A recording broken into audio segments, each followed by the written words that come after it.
Hello friends, welcome to TMXing Adventures. Lisa here. Today I'm really grateful that I have been putting recipes into collections on Cookidoo because my internet is down. And when your internet is down, you can access the things that are bookmarks and collections, but things that are dynamic that pull from the Cookidoo cloud, like your created recipes and your weekly planner, you can't access. So I'm really incredibly grateful today that I've put these recipes into my quick dinner collection list so that I can find them today and cook with you. So tonight I'm going to make I'm going to take you through the steps. So I'm going to my recipes. Now, if you are offline and you want to search, you can type into the search bar and it's going to find the things that you've got saved in the bookmarks, the collections, and in recently cooked as well. On your TM6, it's the top right hand corner, there's a little magnifying glass. That's what you want to use because you'll know if you swipe sideways, the Cookidoo is blank. But on a TM5, you've got your Wi-Fi is actually through your cook key, so that holds the memory of those collections, bookmarks, and recently cooked. So you can see here, I've got my recently cooked, but I want to go to my recipe lists. So in my recipe lists, and I shared this with those of you on my newsletter the other day, I shared with you my favorite quick dinners, and tonight I'm cooking from that. So I'm actually cooking the beautiful pulled pork. So it's down here, quick pulled pork in beer sauce. Now you can see it's got the little cloud symbol with the line through it saying you're not online, and it doesn't matter, okay? That is cool. I don't need to be online because it's saved in the collection. Save things in collection. I can't reiterate that enough, okay? Bookmarks, don't have too many bookmarks. You don't want to have a million bookmarks. Just, 10 bookmarks is enough, 20 is max, but collections are important. So place a large bowl into the mixing bowl lid and weigh into it pork fillets cut into 2 centimeter bits. I've already done that. Then it says add 1 teaspoon of ground cumin, 1/4 teaspoon of cayenne pepper, skipped that. Some mustard powder, I just used Dijon because I didn't have that. Some paprika, oregano, pepper, and salt, and stir to combine. Check, done that, set it aside. So next we're going to put into the bowl 4 cloves of garlic. So I'm using cheap minced garlic at the moment. It's what I can get. So 4 of those, and then an onion halved. And I don't think I've got 150, but this will do. What I've got is what I've got. And some olive oil, which, oh, thank goodness it's here. I was going to say, I don't know where that got put. Tick off these things, 20 grams. Sometimes I wish the TM6 was a little smarter and it went, oh, you've put in garlic cloves, tick. You've put in onion, tick. But anyway, you've got to get the weights right for it to do that. That's okay, can't have everything.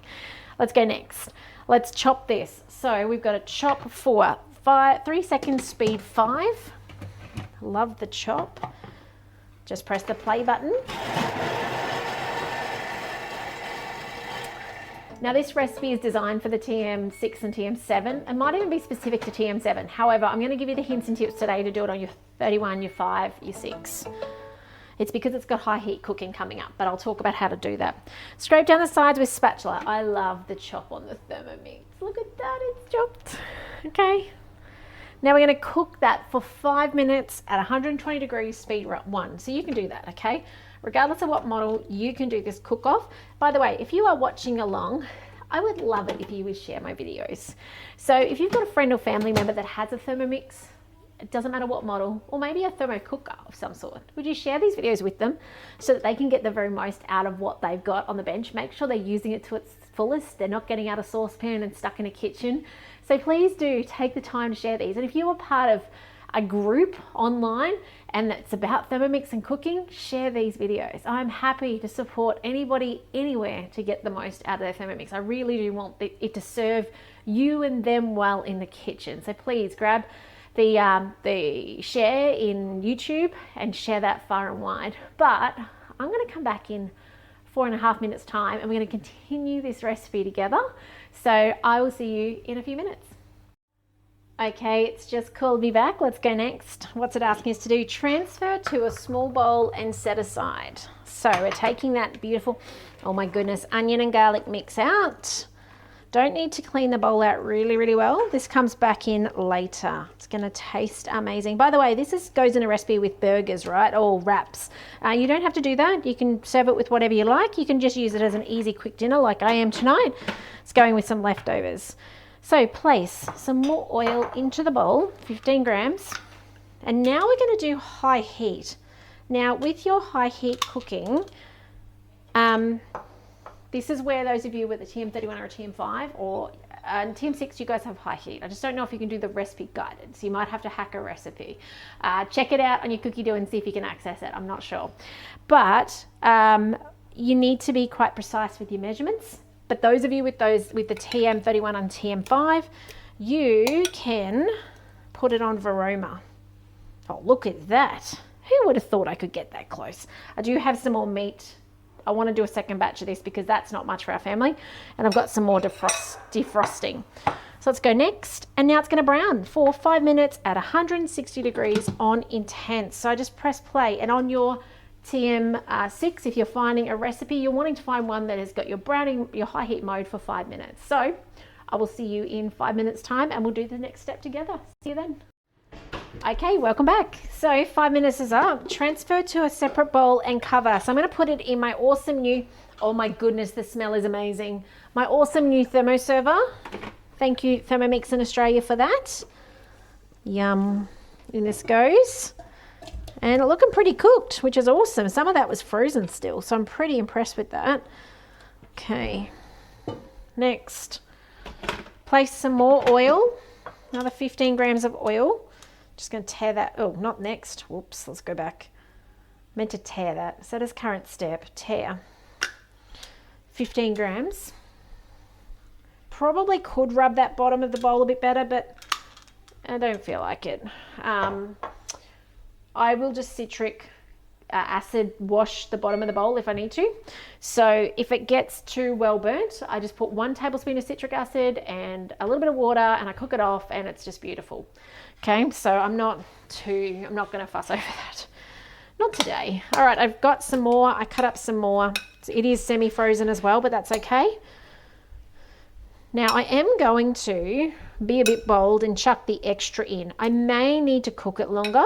However, it's a lot extra.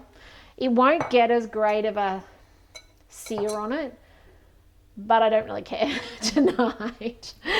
So we're just going to go next and we're going to brown it. I may need to add a couple more minutes for the extra, usually an extra half time, so normally 2.5 minutes, especially with the fact that also some of mine is frozen. So let's just do that now. It's because I love to walk away from my Thermomix. So we're going to do that. I'm going to press play. And then I'll come back in 7.5 minutes and we are finishing this recipe together. And I think it's a matter of just adding some ingredients that's going to cook off and pull for us. So I can't wait to show you the end of this shortly. We'll see you soon. Something I forgot to mention that I should have mentioned earlier is if you don't like pork, I reckon this would be stunning with chicken thighs, just in really big chunks so that it doesn't overcook. But I reckon that would be absolutely beautiful. I reckon you could even do chunks of rump in this recipe. So don't feel like if you don't like pork, that you're stuck with pork. There's other options, okay? Don't feel stuck to this. By the way, if you've got any questions about the TM7 that I'm cooking with today, reach out. I'd love to answer those questions. Even if you've got other model Thermomixes and you've got questions about recipes, love to help you. If you are in Australia and want to get your hands on a TM7, I can help you. I would absolutely love to help you. So please don't ever hesitate. Don't be a stranger, okay? Jump over my website. My details are there. Just reach out. Transferred with the pork to the other pork. Transfer pork to pork. So this is going over. Yum. Juice and all. Now we do thicken this later. So if you've never thickened with corn flour, maybe, before you had a Thermomix, cooking wasn't your thing, then we're going to talk about corn flour and thickening in a second. Okay, so now into the Thermomix. I opened this for a recipe yesterday or the day before, and I don't remember what it was. Oh no, I did lamb. I did some slow cooked lamb. And so it was actually very convenient that this was in this recipe today. Don't know if I've got enough. It's not too bad. Close enough. So, beer. Okay, next up, some meat stock paste. I don't do meat stock paste, I do veggie stock paste, yeah? So do that instead of meat stock paste. 1 tablespoon. This is your salt, this is your flavor enhancer. Your recipe's on Cookidoo and it is amazing. Check it out, and if you need a hand to cook it or you need to cook along with somebody to hold your hand, let me know. I'm more than happy to help. 2 teaspoons of tomato paste. So it's half as much. Can be a bit salty, which is why you don't want to go too heavy on it anyway. Shake that off. want to come off. There we go. Next up is some water, just a little bit of water, 60 grams, a couple of tablespoons. And I might actually go a little more than 60 because if you think about it, I was about 20 grams short on the beer. So I'll just put a little bit extra in. A little bit more liquid. Apple cider vinegar, the smallest bit, 10 grams. Oh, can I pour 10 grams? Let's have a look. See if I can just get a little bit in. Yeah, 16 it is. All right, if you don't have apple cider vinegar, white vinegar, rice, wine vinegar, anything like that, Worcestershire sauce. You can make this yourself. I actually have it on my to-dos. I've just not done it yet. So I reckon what I've got left is nearly a tablespoon. So I'll just give that a good one of those. And then brown sugar, half a tablespoon. I'm just going to use raw sugar because that's what I've got here in front of me. And it's half a tablespoon. Okay, I reckon you could leave it out, but I reckon it probably lifts that flavor with that, you know, umami kind of sweet, salty, you know, that vinegary, like I think you probably might appreciate it. So then add your garlic and onion mix back in from the very first step. And then next, cook for 10 minutes, 120 degrees, speed 1.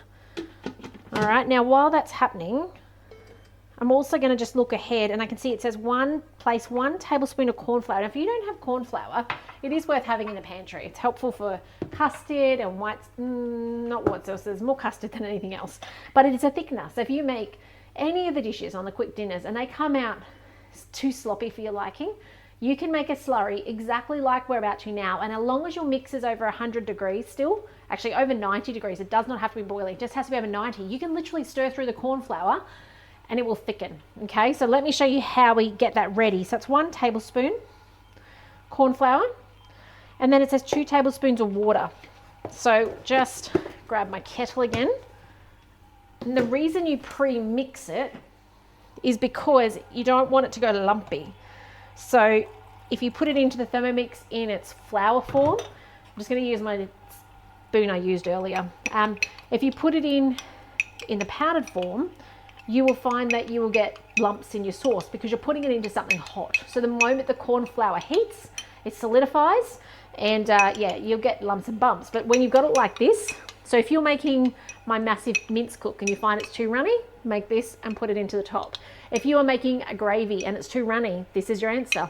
Any dish, even your curries and stuff, if you make them, often the curries use like nuts milled down or seeds, but if you're making them and it's too runny, this is your answer. 1 tablespoon of corn flour in 2 tablespoons of water, mix it through and then add it to it when it's still piping hot and just stir it with your spatula gently through and it'll just thicken up beautifully. Okay, so I'll see you back in 8.5 minutes to completely finish this recipe. I think is our next thing. Yeah, we're going to finish it, shred it, and it's going to be done. So such a great simple dinner that is so versatile. Don't be stuck with pork. Use what your preference is or what you've got out defrosted. Anyway, I'll see you in 8 minutes for the last couple of steps. See you then. All right, it's calling us back again. Alrighty, so now it says place 1 tablespoon of corn flour, 2 tablespoons of water, combine. Next, add the reserved pork and the corn flour mix. Should do it in the order it says. So here comes our pork, which is piping hot still. And it's got liquid in it too. So we'll put that in. Yummy juice. And then the corn flour mix. And it's going to cook this off. Bring all those flavors together next. So cook for 6 more minutes, 100 degrees. Now it's on reverse. If you are doing this manually afterwards, make sure you push reverse. You do not want to blitz up your chicken or your rump or whatever you're cooking. So we'll do this and we're going to shred it soon. So I'll see you in a couple of minutes time to shred this together. I can't wait for you to give this a go. This smells amazing. You are going to love it. So I'll see you in a couple of minutes to finish it together. Okay, now it's time to shred it. We are done. So it's cooked off. It's all chunky though. Maybe be really good in something like a pie at this stage if you wanted to do something like that with it, but we are going to shred it. So 10 seconds. Shredding is always reverse speed 4. So we'll just press play. Reverse pulls it, which is why it's speed 4 reverse. Okay. Now I do have a little extra in there, but I don't think it's going to matter. I don't think I need to put extra time on it, and I'll show you the final product. Now it says to serve with tortillas, sliced lettuce, diced tomatoes, sliced thin red onions and jalapenos, and a squeeze of lime. But look at that. We have a litre of pulled pork made easily and simply in, what, 5 steps in the Thermomix. Give this a go. Tell me what you think. It smells amazing. I can't wait to taste it tonight. And it's got such high ratings. I'm fairly certain, I can be confident this is going to work out beautifully. And yeah, give it a go. Tell me what you think. But otherwise, take care. And I will see you in the next video soon. Bye for now.